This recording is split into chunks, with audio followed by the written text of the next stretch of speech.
दोस्तों, ये कहानी एक अमीर एवं घमंडी बहू की है जो आज कुछ घरों में देखने को मिलता है।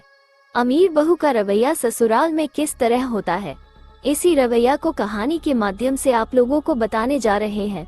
तो देरी न करते हुए कहानी को शुरू करते हैं। रमेश अपनी मां कलावती के साथ एक गांव में रहता था। रमेश के पिता का देहांत हो चुका था।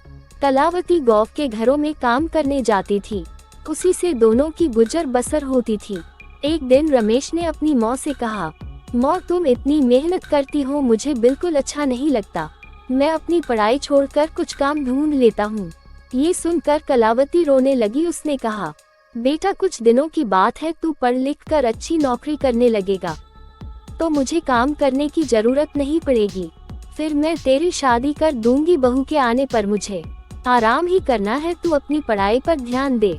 रमेश माँ को बहुत समझाता है, लेकिन कलावती उसकी बात नहीं मानती। उसे उम्मीद थी कि रमेश पढ़ लिख कर बड़ा आदमी बन जाएगा। इसी तरह कुछ साल बीत गए। रमेश की पढ़ाई पूरी हो गई, उसे नौकरी भी मिल गई। एक दिन रमेश घर आया और उसने अपनी माँ से कहा, माँ अब तुम्हें काम पर जाने की कोई जरूरत नहीं है, मेरी बहुत अच्छी नौकरी लग गई है, अब तुम आराम करो। कलावती उसकी बात मानकर काम छोड़ देती है। कुछ दिन बाद रमेश के लिए एक बड़े घर से रिश्ता आया। कलावती बहुत खुश हुई। उसने खुशी खुशी रमेश का विवाह कर दिया। अपनी नई बहू संगीता को पाकर कलावती बहुत खुश हुई। वो अपनी बहू को कोई काम नहीं करने देती, सारा काम स्वयं करती। संगीता सारा दिन बैठी रहती। एक दिन रमेश ने अपनी माँ से कहा, माँ तुम संगीता से भी कुछ काम करवाया करो, इस उम्र में तुम काम करती हो और संगीता बैठी रहती है। ये सुनकर संगीता ने कहा, मैंने तो मांझी से कई बार कहा है काम करने के लिए, लेकिन ये सब अपने आप करना चाहती है। रमेश के कहने पर संगीता अगले दिन से कलावती के साथ घर के काम करने लगी। कुछ दिन बाद कलावती की तबीयत खराब रहने लगी। अब सारा काम संगीता को करना पड़ता था। कुछ दिन बाद संगीता का स्वभाव बदलने लगा। वो अब कलावती से बात नहीं करती थी। एक दिन कलावती ने पूछा, बहू क्या बात है, तू मेरे से बात नहीं करती? तब संगीता ने कहा, आपको पता है मैं कितने बड़े घर से आई हूँ, डिग्री और कितनी पढ़ी लिखी हूँ, तुम लोगों ने मुझे नौकरानी बना दिया। ये सुन कलावती ने कहा, बहू कुछ दिन की बात है, मैं ठीक हो जाऊंगी, उसके बाद मैं सारा काम कर लूंगी, लेकिन अभी तो मैं बिस्तर से उठ भी नहीं पा रही हूँ। तब संगीता बोली, हो ये सब बहाने मैं खूब समझती हूँ। मैंने काम करना शुरू किया तो आपने सारा काम मेरे ऊपर डाल दिया। ये कहकर संगीता अपने कमरे में चली गई। उस दिन उसने खाना भी नहीं बनाया। शाम को जब रमेश घर आया तब संगीता ने कहा, सुनो जी, मैं इतना काम नहीं कर सकती, इसलिए मैं अपने पिता के घर जा रही हूँ। तुम्हें अपनी माँ की सेवा करनी है तो करो, मुझसे ये सब नहीं होगा। ये सुनकर रमेश गुस्से में बोला, मैंने शादी अपनी माँ को आराम देने के लिए की थी। अगर तुम घर का काम नहीं करोगी तो माँ इस बीमारी में कैसे काम करेगी? ये सुनकर संगीता गुस्से में अपने घर जाने के लिए चल दी। तभी कलावती ने उसे रोका और कहा, बहू इस घर को छोड़कर मत जाओ, मैं सारा काम कर लूंगी। संगीता फिर भी नहीं मानती और अपने पिता के घर चली जाती है। उसके जाने के बाद कलावती रोती रहती है। रमेश कहता है, माँ तुम क्यों रो रही हो, उसका गुस्सा कम होगा तो वह आ जाएगी। ये सुनकर कलावती कहती है, बेटा तू अभी उसे लेकर आ, और जब तक वह नहीं आए तू भी उसके साथ रहना। रमेश कहता है, माँ मैं तुम्हें इस हाल में छोड़कर कैसे जा सकता हूँ? डिग्री।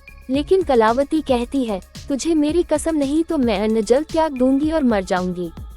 कलावती की जिद के आगे रमेश हार जाता है और संगीता को लेने उसके घर पहुँच जाता है। वह संगीता को बहुत मनाता है, लेकिन वह नहीं मानती। संगीता उससे कहती है, हम अलग घर लेकर रहते हैं, तुम अपनी माँ को हर महीने कुछ पैसे भेज देना। रमेश बेमन से उसकी बात मान लेता है और संगीता के साथ अलग मकान में रहने लगता है। उधर कलावती अकेली रह जाती है। वह अकेले में बैठी बैठी अपने रमेश को याद करके रोती रहती थी। एक दिन कलावती के घर पर कोई दरवाजा खटखटाता है। कलावती दरवाजा खोलती है तो देखती है सामने संगीता का भाई संजय अपनी पत्नी के साथ खड़ा था। वे दोनों अंदर आकर कलावती से पूछते हैं, मांझी दीदी कहाँ है? कलावती उसे सारी बात बता देती है। ये सुनकर संजय कहता है, मां जी, मैं सोच भी नहीं सकता था मेरी बहन ऐसा करेगी। मैं तो अपनी पत्नी के साथ शहर में रहता हूँ, आज दीदी से मिलने का मन हुआ तो यहाँ चला आया, और इतनी बड़ी बात मेरे माता पिता ने भी मुझे नहीं बताई। ये कहकर वह चला जाता है। कुछ दिन बाद संगीता अपने पिता के घर जाती है। वहाँ उसे संजय और उसकी पत्नी मिलते हैं। संजय अपने भाई भाभी को देखकर बहुत खुश होती है और कहती है, भैया आप कब आए, मुझसे मिलने क्यों नहीं आए, और मौ पिताजी कहाँ हैं? तब संजय ने कहा, मेरी पत्नी मौ पिताजी के साथ नहीं रहना चाहती थी, इसलिए मैंने उन दोनों को घर से निकाल दिया, और तू भी अब कभी यहाँ मत आना। ये सुनकर संगीता के होश उड़ जाते हैं। वह रोने लगती है और कहती है, भैया आप मुझे इतना प्यार करते थे, अब कैसी बातें कर रहे हो, और इस उम्र में माँ पिताजी कहाँ जाएंगे, आप उनके साथ ऐसा कैसे कर सकते हैं? तब संजय ने कहा, जब तू अपनी सास के साथ ऐसा कर सकती है तो मैं क्यों नहीं कर सकता, मैं भी तो तेरा भाई हूँ। ये सुनकर संगीता को अपने किए पर बहुत पछतावा होता है।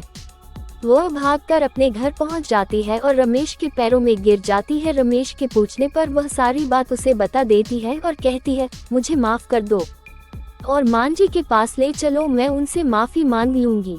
मेरे किए की सजा मेरे माता पिता को भी भुगतनी पड़ रही है, जाने वे किस हाल में होंगे। रमेश संगीता को लेकर अपने घर पहुंच जाता है। घर में घुसते ही संगीता कलावती के पैरों में गिर जाती है और अपने किए व्यवहार के लिए माफी मांगती है।